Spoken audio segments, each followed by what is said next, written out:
Hello friends, welcome to SGS nursing academy. आज हम पढ़ेंगे स्केलेटल सिस्टम का एक न्यू पार्ट। तो हमने फर्स्ट एंड सेकंड पार्ट में क्या किया था, वर्टिब्रा का सेकंड पार्ट में हमने थोड़ा सा इंट्रोडक्शन पढ़ा था। अब क्या पढ़ेंगे हम, जो वर्टिब्रा होती हैं हमारी स्पाइनल कॉर्ड होती हैं, ठीक है, उसमें कौन कौन सी वर्टिब्रा प्रेजेंट होती है उनके बारे में हम पढ़ेंगे। तो फर्स्ट है हमारी सर्वाइकल वर्टिब्रा। सर्वाइकल वर्टिब्रा कितनी होती हैं? 7। इसमें है the body of cervical vertebra are smallest than others. जो सर्वाइकल वर्टिब्रा होती हैं, अदर वर्टिब्रा जो होती हैं जैसे थोरेसिक वर्टिब्रा है, लंबर वर्टिब्रा है, उनके अकॉर्डिंग क्या होती हैं, ये छोटी होती हैं। नेक्स्ट है the first cervical vertebra called Atlas. जो हमारी फर्स्ट सर्वाइकल वर्टिब्रा होती है उसको हम क्या बोलते हैं? Atlas. And second cervical vertebra called axis. और जो सेकंड सर्वाइकल वर्टिब्रा होती है उसको क्या बोलते हैं? हम एक्सिस बोलते हैं। The last cervical vertebra cold vertebra prominence. और जो हमारी लास्ट सर्वाइकल वर्टिब्रा होती है उसको हम वर्टिब्रा प्रोमिनेंस भी बोलते हैं।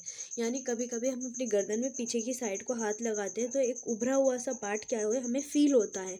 तो जब वो उभरा हुआ सा पार्ट फील होता है वही क्या होती है, हमारी सर्वाइकल जो वर्टिब्रा होती है, ठीक है, लास्ट वाली जो सर्वाइकल वर्टिब्रा होती है, ठीक है, जो प्रोमिनेंस जो उठा हुआ सा भाग जो होता है वो हमारी क्या होती है? Last cervical vertebra.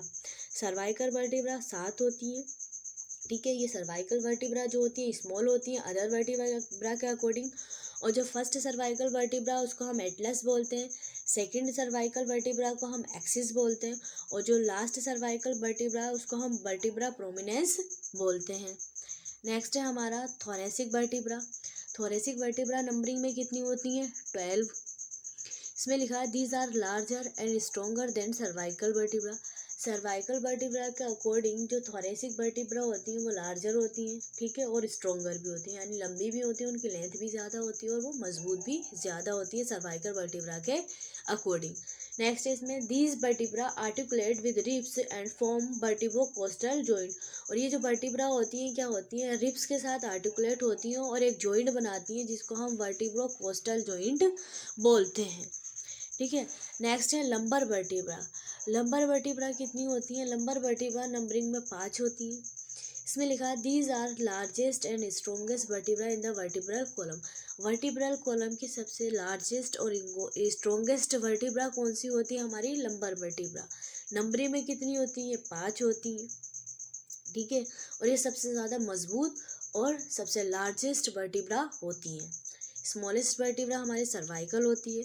First cervical vertebra Atlas, second axis, और लास्ट सर्वाइकल वर्टिब्रा को हम सर्वाइकल प्रोमिनेंस बोलते हैं। कितनी होती है? नंबरिंग में 7 होती हैं। थोरेसिक वर्टिब्रा हमारी 12 होती हैं, ठीक है, और लंबर वर्टिब्रा हमारी 5 होती हैं। नेक्स्ट है हमारा इसमें सैक्रम। सैक्रम जो होता है ये 5 फ्यूज्ड सैक्रल वर्टिब्रा जो होती है उनसे मिलकर बनी होती है। The sacrum is a triangular bone formed by the union of 5 fused sacral vertebra. Sacrum क्या है? एक ट्रायंगुलर बोन होती है, ठीक है, और ये 5 फ्यूज्ड सैक्रल वर्टिब्रा से मिलकर बनी होती है। नेक्स्ट है इसमें inferior portion of sacrum called apex. जो सैक्रम का इंफीरियर पोर्शन होता है उसको हम अपेक्स बोलते हैं। And broad superior portion called base of sacrum. और जो ब्रॉड सुपीरियर पोर्शन होता है, ठीक है, किसका? हमारे सैक्रम का, उसको हम बेस बोलते हैं। इंफीरियर पोर्शन को अपेक्स और जो ब्रॉड सुपीरियर पोर्शन होता है उसको हम बेस बोलते हैं। नेक्स्ट है हमारा इसमें कॉकेक्स। कॉकेक्स कितनी फ्यूज्ड बोन से मिलकर बना होता है? ये 4 फ्यूज्ड बोन से मिलकर बनी होती है। Coccyx or tail is a triangular bone formed by the fusion of 4 coccygeal vertebra between 20 to 30 years of age. Coccyx क्या होती है? ये 4 फ्यूज्ड बोन से मिलकर बनी होती है। Coccyx को हम टेल भी बोलते हैं। ये किस स्ट्रक्चर की होती है? ट्राइंगुलर स्ट्रक्चर की होती है, ठीक है। आगे लिखा है इसमें फॉर्म्ड बाय फ्यूजन ऑफ 4, और ये 4 कोकिजियल जो वर्टिब्रा होती है उनसे मिलकर बनी होती है। जो 4 कोकिजियल वर्टिब्रा होती है वो क्या होती है? 20 से 30 ईयर्स की एज में फ्यूज्ड हो जाती हैं। देन उसके बाद क्या? एक कोकिक्स की फॉर्मेशन होती है, यानी एक कोकिक्स जो होती है 4 फ्यूज्ड बोन से मिलकर बनी होती है। नेक्स्ट इसमें स्टर्नम और ब्रेस्ट बोन। ब्रेस्ट बोन को हम स्टर्नम भी बोलते हैं। Sternum length is 15 centimetre. जो स्टर्नम है उसकी लेंथ कितनी होती है? लंबाई 15 सेंटीमीटर होती है।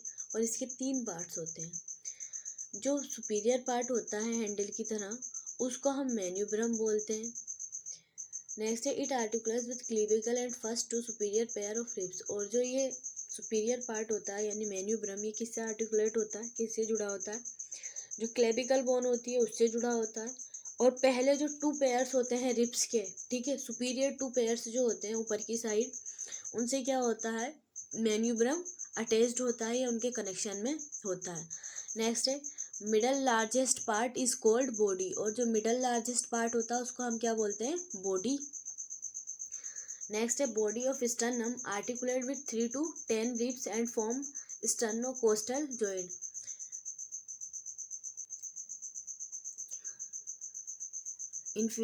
Body of sternum articulate with 3 to 10 ribs and form sternocostal joint. यानी जो स्टर्नम की बॉडी वाला जो पार्ट होता है, ठीक है, वो 3 से 10 जो रिब्स होती हैं, 3 to 10 रिब्स जो होती हैं, ठीक है, उनसे आर्टिकुलेट होता है, ठीक, उनके कनेक्शन में होता है। और ये फिर क्या बनाता है, एक जॉइंट बनाता है जिसको हम क्या बोलते हैं, स्टर्नोकोस्टल जॉइंट। नेक्स्ट है inferior sword shape like part called xiphoid process. यानी तलवार की तरह जो एक पार्ट होगा किसका, स्टर्नम का, इंफीरियर वाला, उसको हम क्या बोलते हैं, ज़िफी प्रोसेस हम बोलते हैं या ज़िफोइड प्रोसेस हम बोलते हैं। नेक्स्ट है it gives the attachment to diaphragm and anterior abdominal muscles.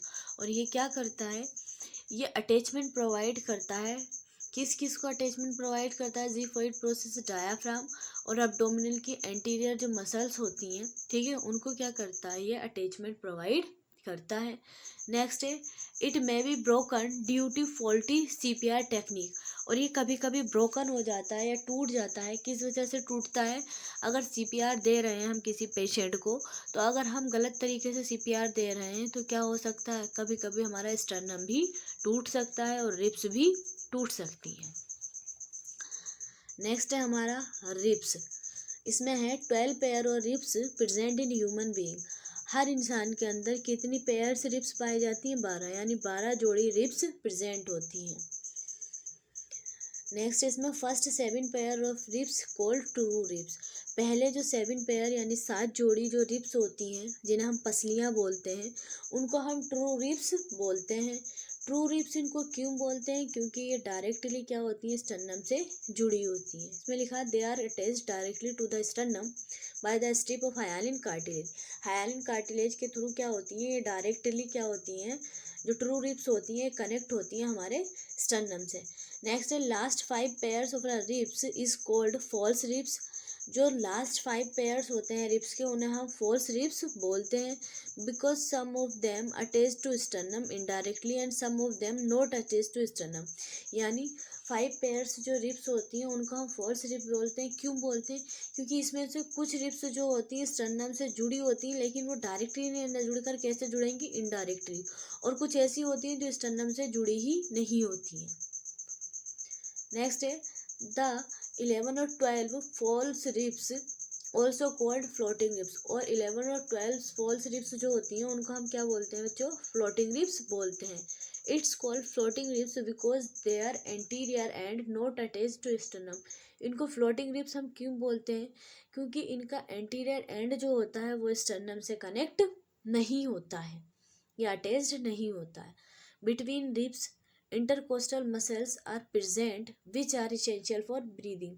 और हमारी जो रिब्स होती हैं, पसलियाँ होती हैं, उनके बीच में क्या है, मांसपेशियाँ पाई जाती हैं। और जो मांसपेशियाँ पाई जाती हैं उन मांसपेशियों को हम इंटरकोस्टल मसल्स बोलते हैं। और ये इंटरकोस्टल मसल्स क्या करवाती हैं, हमें सांस लेने में हेल्प करवाती हैं। Thank you friends, new video मिलेंगे एक न्यू टॉपिक के साथ, तब तक के लिए bye, thank you so much.